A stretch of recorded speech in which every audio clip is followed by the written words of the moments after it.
बायको रुसली, पतीला करमेना.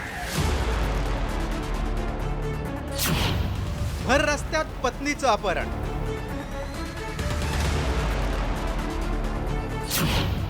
नवरोबाला अखेर जेलवारी. सीसीटीव्ही मधील हे दृश्य पहा. हे कुठल्या सिनेमातील दृश्य नाही, तर नाशिक जिल्ह्यातल्या पांगरी गावातील आहे. आईसोबत पायी जाणाऱ्या मुलीला सिने स्टाईल पद्धतीनं अपहरण करून घेऊन जाणारा दुसरा तिसरा कोणी नसून चक्क त्या मुलीचा पती आहे. नक्की काय प्रकार आहे ते पाहूया. वैभव पवार या युवकानं जानेवारीत गावातीलच एका 19 वर्षीय मुलीशी प्रेमविवाह केला होता. मात्र लग्नानंतर काही दिवसातच दोघांमध्ये वाद झाल्यानं पत्नी पुन्हा माहेरी निघून गेली. पत्नी नांदायला सासरी येत नसल्याच्या रागातून नवऱ्यानं चक्क मित्रांच्या मदतीनं बायकोच्या अपहरणाचाच कट रचला. पत्नी आईसोबत रस्त्यानं पायी जात असताना नवऱ्यानं कारमधून येत बायकोला पळून नेलं. त्यावेळी जावयानं सासूलाही मारहाण केली.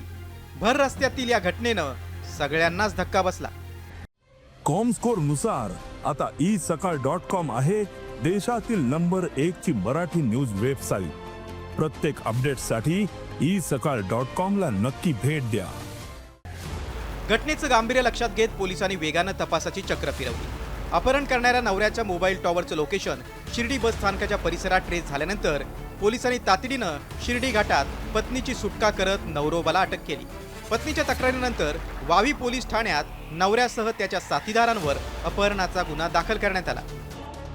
जो त्या महिलेचा पती होता वैभव पवार आणि त्याचे 3 मित्र यांच्याविरुद्ध वावी पोलीस स्टेशन येथे आम्ही गुन्हा दाखल केलेला आहे. ज्यामध्ये आपण भारतीय न्याय संहितेचे कलम 127(2), 115(2), 140(3) प्रमाणे अपहरण केल्याचा गुन्हा दाखल केलेला होता.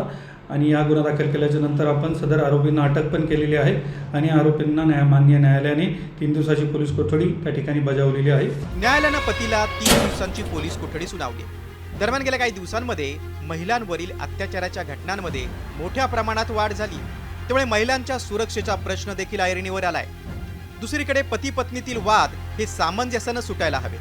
वेळ प्रसंगी समुपदेशनाची देखील मदत घ्यायला हवी. अभिजित सोनवणे, साम टीव्ही, नाशिक.